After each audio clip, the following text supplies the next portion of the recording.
নবী সাল্লাল্লাহু আলাইহি ওয়াসাল্লাম একদিন বদরের যুদ্ধের ব্যাপারে, বন্দীদের ব্যাপারে আল্লাহ তাআলা দুইটা অনুমতি দিয়েছেন। সেখানে নবীজি রুখসত গ্রহণ করছে। তখন আল্লাহ তাআলা বলছে, বন্ধু আমি দুইটা অনুমতি দিছিলাম। বদরের যুদ্ধে যে কাফেররা বন্দী হয়েছিল 70 জন কাফেরদের, আল্লাহ নবীকে বলছে আপনি ইচ্ছা করলে এদেরকে হত্যা করতে পারেন অথবা মুক্তিপণ নিয়ে ছেড়ে দিতে পারেন। নবীজি মাশওয়ারা করে মুক্তিপণ নিয়ে ছেড়ে দিছে। তো আল্লাহ তাআলা কোরআনের আয়াত নাজিল করছে।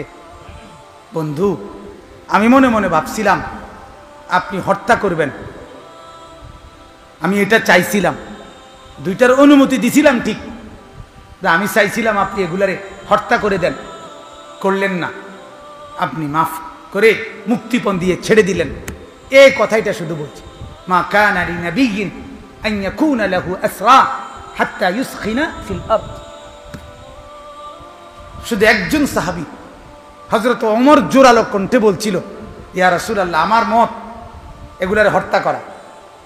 উনি কোনোভাবে এই কথা মাইনা নিছে না, ছেড়ে দেওয়াটা। নবীজির কথা মানছে, মানে মন থেকে বলছে যে আমি চাইছিলাম জব করে রানি দিবে, মানে শব্দের কল্লা হালাই দেয়। তো বলতেছিলাম কোন কথাটা, হাদিসে আছে আল্লাহ নবী সাল্লাল্লাহু আলাইহি ওয়াসাল্লাম সাহাবীদেরকে তখন বলছিলেন, সাহাবীরা আল্লাহ আমাকে দুইটার অনুমতি দিছিলেন, ইচ্ছা করলে হত্যা করব, ইচ্ছা করলে মুক্তিপণ নিয়ে ছেড়ে দিব, টাকা নিয়ে আর কি, স্বর্ণ মুদ্রা রৌপ্য মুদ্রায় নিয়ে। আমি তো একটাই গ্রহণ করছি, কিন্তু আল্লাহর ইচ্ছা ছিল হত্যা করা। এই যে এটা করলাম না, আল্লাহ রসুল বলছেন আমার মনে হচ্ছে এই খেজুর গাছ এর কাছাকাছি পর্যন্ত আল্লাহর আযাব চলে আসছে, যদি মাওলা মাফ না করতেন তো আজ আমরা সবাই ধ্বংস হয়ে যাইতাম। রসুল বলছে এই কথা মিয়া। তাইলে নামাজ না পড়ে যে মানুষগুলো ঘুমায় গেল, হিসাব তো ছিল, আল্লাহ তাআলা বলা দরকার ছিল ফেরেশতাদেরকে, যা তারে আমি কোনোদিন কোনো উম্মতেরে গোস্ত খাইবার অনুমতি দেই নাই, তারে দিলাম আমি, তারপরও সে আমার কৃতজ্ঞ হইল না, যা তার উল্টে এলা, তার ঘরগুলো উল্টে দে। কিছু করার ছিল তখন? এই পৃথিবীতে আল্লাহ তাআলা মানুষের ঘর উল্টাইছিল কখন? উল্টাইছে না? কথা কয় না? ঘর উল্টাইছে, 7 তবক জমিনের মাটি সহ উল্টে এলাইছে। ফাজআলনা আলিয়াহা সাফিলাহা।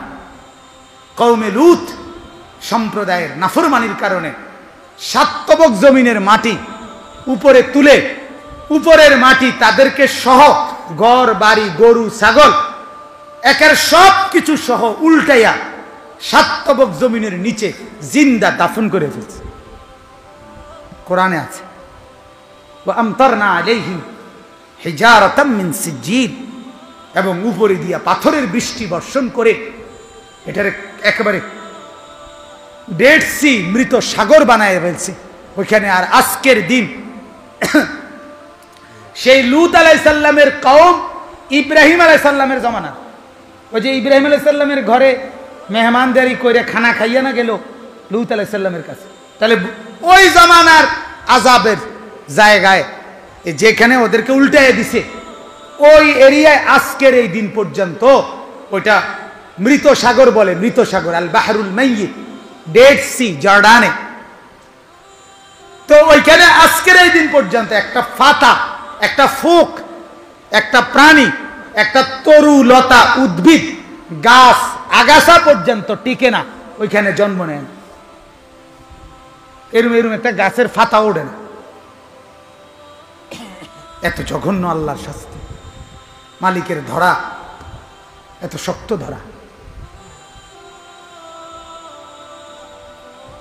একটাবার ভাবেন সিলেটবাসীর কুরবানি কোথায়, সুনামগঞ্জের মানুষগুলোর কুরবানি কোথায়, যাদের ঘর জোটে নাই, যারা ঘর ঠিক করার মতোই ব্যবস্থা নাই, তাদের কুরবানি কোথায়?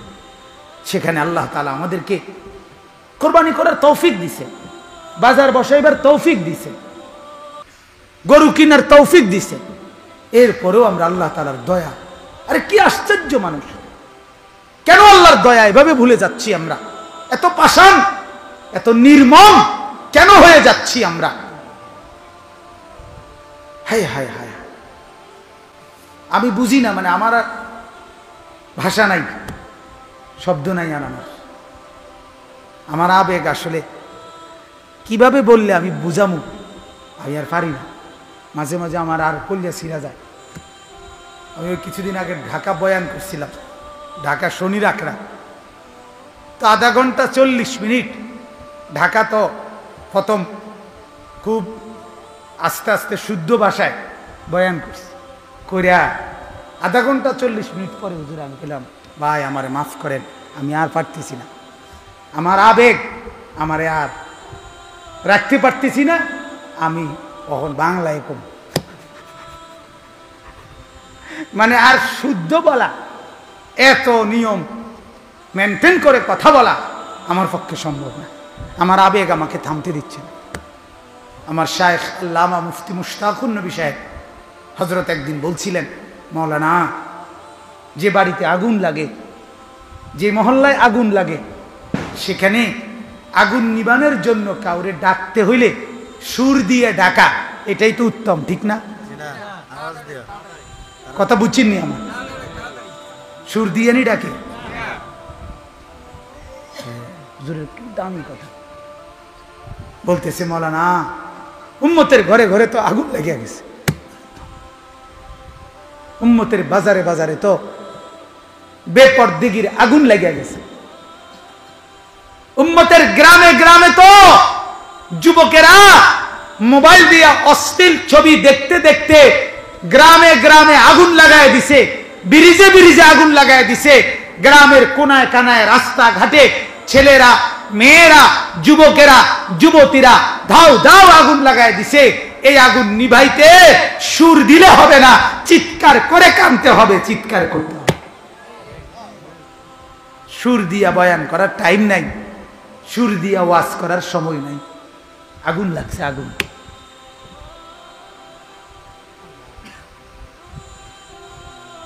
আল্লাহ তাআলা আমাদেরকে বুঝার তৌফিক দান করেন। এজন্য বাপ,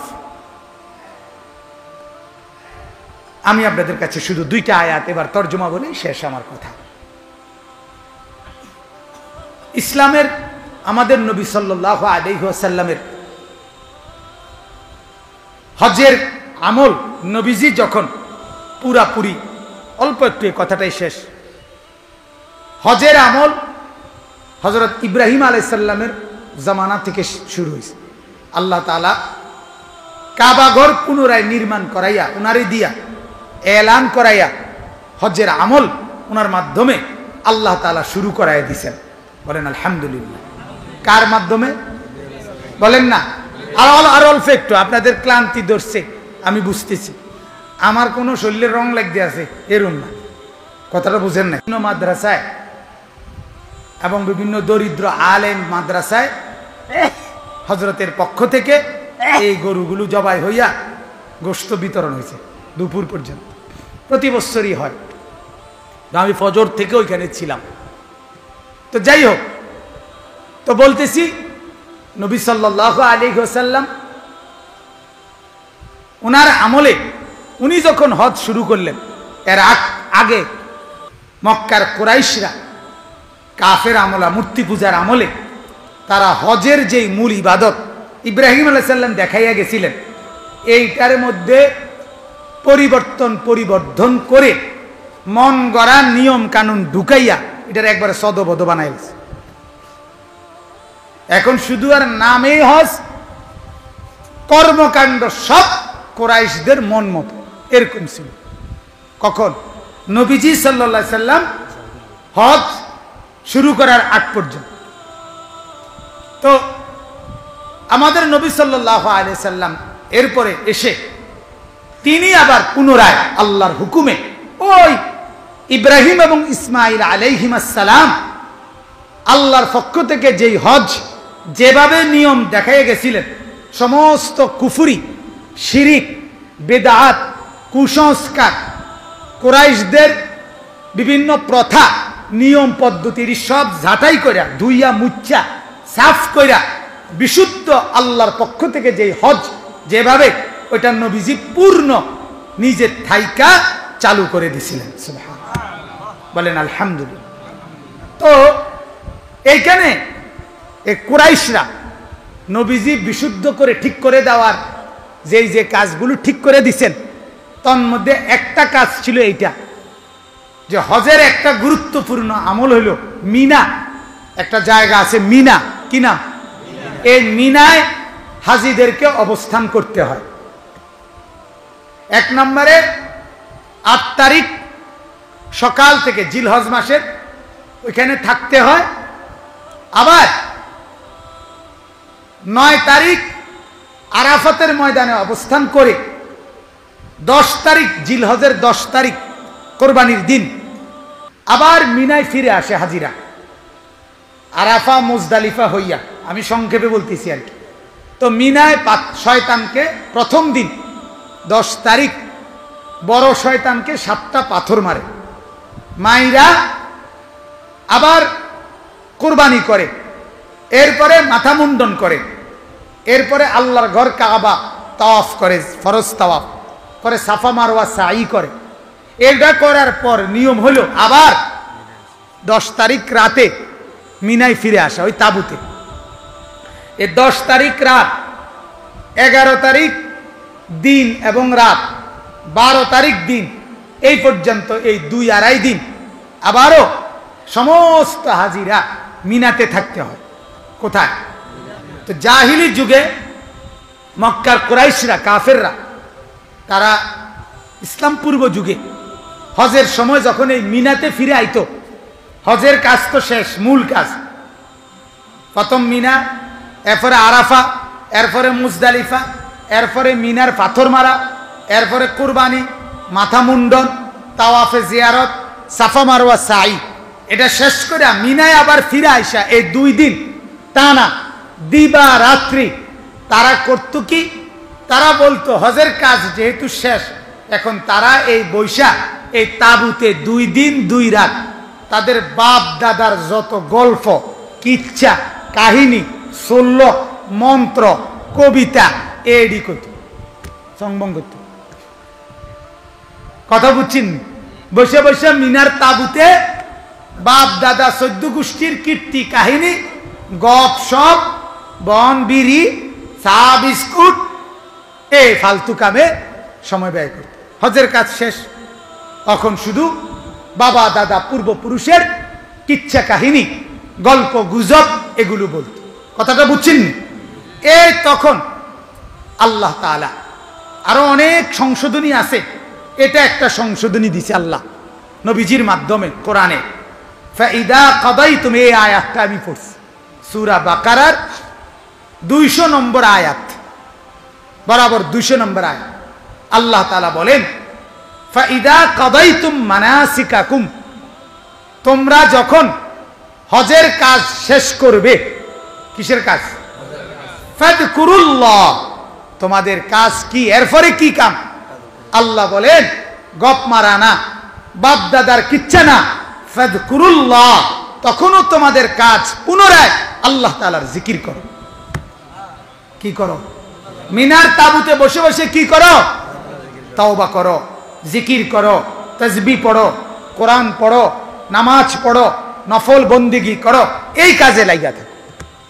কাযিকরিকুম আবাআকুম আও আশাদ্দা যিকরা, তোমরা যে তোমাদের বাবা দাদার নাম স্মরণ করো, এই নাম স্মরণ না করে এটার জায়গায় তোমরা আল্লাহর নাম স্মরণ করো, অথবা বাবা দাদার নাম স্মরণ করতে যদ্দূর আল্লাহর নাম স্মরণ করো তার চাইতে বেশি। তার চাইতে কি বেশি? আচ্ছা, এখন আমি কেন পড়লাম এই আয়াতটা? আমার করার উদ্দেশ্য হলো এই মানাসিকা শব্দের 2 অর্থ। এক হলো হজ, আরেক হলো কুরবানি। আরো একটা অর্থ আছে জামিয়া ইবাদত, আল্লাহর পক্ষ থেকে অনুমোদিত সব ইবাদতকে কি বলে?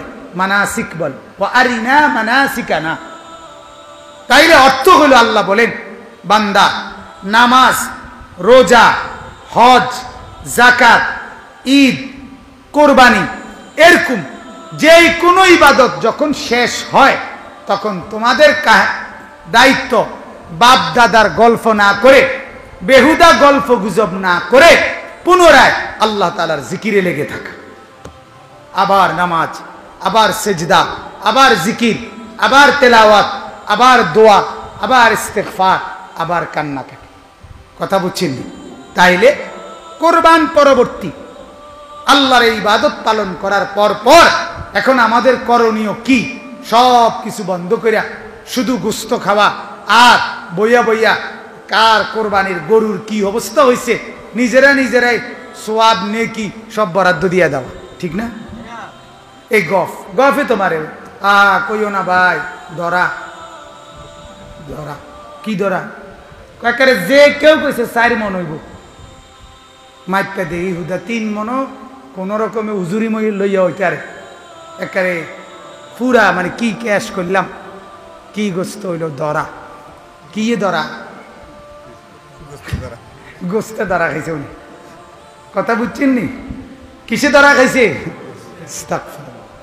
এই আলাপ, গোস্তরা আড্ডির আলাপ, চামড়ার আলাপ, এই গপসপ নিজেদের মধ্যে ফালতু আলাপ। আল্লাহ তাআলা বলে না, কোরবানি শেষ, ইবাদত শেষ, তোমাদের করণীয় আমি আল্লাহ তাআলার জিকিরে লেগে থাকা। কিসে লেগে থাকা বলেন না? অতএব ঈদ পরবর্তী, কোরবানি পরবর্তী আমাদের করণীয় কি বলেন? আল্লাহর ইবাদত, জিকির। আল্লাহর কি? জিকির। তাসবিহ জবান দিয়া পড়া, এটাও জিকির। আল্লাহর ইবাদত গুলো করা, এটাও জিকির। কোরআন পড়া, এটাও জিকির। দোয়া, কান্নাকাটি, সব ইবাদত জিকির। সব গুনাহ ছেড়ে দেওয়া জিকির। শেষ আল্লাহ বলেন, ফামিনান নাসি মান ইয়াকুলু রব্বানা আতিনা ফিদ দুনিয়া ওয়া মা লাহু ফিল আখিরাতি মিন খালাক। গুরুত্বপূর্ণ কথা আল্লাহ বলে, শোনো, কিছু মানুষ আছে এরকম যাদের কথা হলো একটাই, আল্লাহ যা দিবার আমারে দুনিয়ায় দিয়ে দেন, যা দিবার আমারে কি দিয়ে দেন? ওয়া মা লাহু ফিল আখিরাতি মিন খালাক। আমার আখিরাতে কোনো অংশ লাগবে না, আখিরাত আমার লাগবে না। আল্লাহ ফোলা বিদেশ পাঠাইতে চাই, আপনি এটা বাইল করে দেন। মাইয়াগুলা বালা পয়সাওয়ালা জামাই চাইয়া বিয়া করাইতে চাই, এটা আপনি ব্যবস্থা করে দেন। এখন বিল্ডিং দিতে চাই, আপনি এটা করাইয়া দেন। আল্লাহ কদ্দুর জায়গা কিনতাম চাই, এটা আপনি কদ্দুর বুঝ করে দেন। আল্লাহ শহরে বা উপজেলাতে এখন দোয়ানের বিট লইতাম চাই, আপনি এটা কদ্দুর বাইল করে দেন। এই সব হইয়া গেলে আল্লাহ এবার ছেলেটা নামাজ না পড়ুক, মেয়েটা নামাজ না পড়ুক, বউ ফর্দা না করুক, ছেলের বউ ফর্দা না করুক, এটি আমার দরকার নাই, দুনিয়া হইলেই আমার সারবে। আল্লাহ বলে এগুলা নাফরমান। এগুলা কি? এখানে বলে দিছে রব্বানা আতিনা ফিদ দুনিয়া বলে। এই নাফরমান বলে আল্লাহ আমারে যা দিবার দুনিয়ায় দেন। দুনিয়ায় কল্যাণ দিবেন না অকল্যাণ এই শব্দ এখানে বলে নাই। যেটা মনে কয় যেমনে পারেন খোদা আমারে দুনিয়া দেন, সুদে, ঘুষে, বাটফারিতে, সিটারিতে, হালালে, হারামে, জায়েজে, না জায়েজে, মন্দ, উত্তম, মিলাইয়া জিলাইয়া যেমনে পারি আমার টাকা, বিল্ডিং, দালান, গদ্দুয়ারের কাম শেষ হইলিস। এই জন্য ফিদ দুনিয়ার লগে কি নাই? হাসানা নাই। সর্বশেষ আল্লাহ বলেন, আর ওয়ামিনহুম মান ইয়াকুলু, আমার পছন্দের কিছু বান্দা আছে এমন যারা বড় সুন্দর করে আমাকে বলে রব্বানা আতিনা ফিদ দুনিয়া হাসানা, আল্লাহ ওয়া ফিল আখিরাতি হাসানা, আল্লাহ দুনিয়াও দেন আখিরাতও দেন, তবে দুনিয়া দেন ওইটা যেটা আমার জন্য উত্তম, আখিরাত দেন ওইটা যেটা আমার জন্য উত্তম। উত্তম যেটা সেটাই দুনিয়াতে দেন, উত্তম যেটা সেটাই আখিরাতে দেন। ওয়াকিনা আযাবান নার, আর জাহান্নামের আযাব থেকে আমারে বাঁচায় দেন। আল্লাহ বলেন এটা হলো ইমানদারের দোয়া। আল্লাহ হারাম আমি নেব না, সুদ আমি নেব না, ঘুষ আমি নেব না, অবৈধ আমি নেব না, আমি নেব না। আমার যা হালাল তাই আমাকে দেন, আমার জন্য যা আপনার পক্ষ থেকে বরাদ্দ আমাকে তাই দেন। বলেন আলহামদুলিল্লাহ। অতএব আজকে আপনাদের কাছে কথা এটাই, মেহেরবানি করে অনেক শক্ত কথা বলে ফেলছি, অর্থ এটাই উদ্দেশ্য যে আপনাদের কলিজার মধ্যে কথা বুঝানো যে আমরা যারা আমাদের ইবাদত ছুটে গেছে, নামাজ ছুটে গেছে, তারা অন্যায় করেছে, ঠিক কিনা বলেন? অতএব জওয়ান বুড়ো আর আশেপাশের অনেক ঘরের মহিলারা আমাদের বয়ান নিশ্চয়ই শুনেছেন। মা, আপনাদের কাছে অনুরোধ, আপনারা যে নামাজগুলো ছুটে গেছে সেগুলো তাওবা করেন, ইস্তেগফার করেন। আর সর্বশেষ কথা হলো যে আল্লাহর হয়ে থাকেন, আল্লাহর কাছে দুনিয়া চান এভাবে, আল্লাহ দুনিয়া দেন তবে যেটা কল্যাণকর, আখিরাত দেন যেটা কল্যাণকর, জাহান্নাম থেকে বাঁচান। যেটা আমার আখিরাতের ক্ষতি হবে এমন দুনিয়া দিয়েন না, যেটা আমার আখিরাতের ক্ষতি হবে আখিরাতেও এমন কিছু দিয়েন না, জাহান্নামের আযাব দিয়েন না। বলেন আমিন, বলেন আমিন। সর্বশেষ কথা হলো এই ভাইরা সমাজ কল্যাণ ফাউন্ডেশন নামে তারা আপনার উদ্যোগ নিছে মানুষের সেবা, সমাজের সেবায় কল্যাণমূলক কিছু কাজ করবে। আলহামদুলিল্লাহ, এখানে তাদের পরিকল্পনা অনেক সুন্দর, অনেক সুন্দর, অনেকগুলো সুন্দর জিনিস লিখছে। ইসলামী গণশিক্ষা, রক্তদান সেবা, বৃক্ষরোপণ, চিকিৎসা সেবা, প্রতিবন্ধী সেবা, অসহায় দরিদ্র মানুষের মাঝে আর্থিক অনুদান, খাদ্য সামগ্রী বিতরণ, বস্ত্র বিতরণ, শিক্ষা প্রতিষ্ঠান ও শিক্ষার মান উন্নয়ন, মেধাবী শিক্ষার্থীদের বৃত্তি পুরস্কার প্রদান। প্রত্যেকটাই মহৎ উদ্যোগ, আল্লাহ যেন তাদেরকে কবুল করে। বলেন আমিন। প্রথম যেটা গণশিক্ষা, গণশিক্ষা মানে হলো একটি সমাজের বয়স্ক, মুরব্বী, জওয়ান, বাচ্চা, স্কুলের, কলেজের অথবা পড়ালেখাই করে নাই সাধারণ মানুষ, মুসলমান, প্রত্যেকেই আল্লাহর কোরআন, হ্যাঁ, ছোটবেলায় আপনার আব্বা ফরায় নাই, ছোটবেলায় এই করছে না, ছোটবেলায় ফরায় নাই দেখা অনকি আপনি ভাতখানা বন্ধ দিছেননি, তুই তো অন ভাত খান খা। আপনি যেহেতু ফরালেখা করেন নাই, আপনি গোস্ত দিয়ে ভাত খান খা, আপনি সবসময় আলুর ভর্তা ডাল দিয়ে না ভাত খাবেন। কথা বলেন না কেন? দুনিয়া পুরা ভোগ করেন, এই বেলায় অসুবিধা নাই, আখিরাতের বেলায় আইলে একটা বুঝ দিয়ে লা।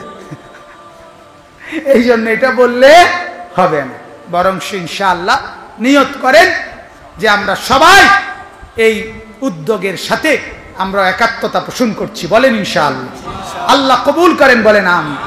মৌলানা সাহেব বললেন এই মসজিদে অলরেডি ইতিমধ্যে আলহামদুলিল্লাহ উদ্যোগ নিয়ে মুরব্বীদেরকে কি শিখাইছেন? মাশাআল্লাহ 11টা সূরা শিখাইছেন। মাশাআল্লাহ, সানা এবং নামাজের দোয়াগুলো, দোয়ায়ে কুনুত বিতিরের, এটাও কিছু মুরব্বী শিখছেন, এবং জানাজার দোয়া। বলেন আলহামদুলিল্লাহ। আরে আমি তো সবসময় কই, জানাজার দোয়া যদি আপনি যেটা রাসূল সাল্লাল্লাহু আলাইহি সাল্লাম পড়ছেন জানাজার নামাজে, এটাই হলো মূলত দোয়া। এটা যদি পড়তে পারেন, আর পৃথিবীর সব মৌলবী আমনের বাপের লেগে বাংলায় দোয়া করা 1 কোটি দোয়া চাইতে নবীজির জবানের দোয়া এটা কোটি কোটি কোটি কোটি গুণ উত্তম। আল্লাহ তাআলা যেন যারা শিখছেন আল্লাহ আপনাদেরকে বরকত দিক, যারা শিখেন নাই তারাও ইনশাআল্লাহ উদ্যোগ নেন। বলেন ইনশাআল্লাহ। আল্লাহ তাআলা আজকের এই মজমাকে কবুল করেন, এই আয়োজনকে আল্লাহ তাআলা কবুল করেন। বলেন আমিন।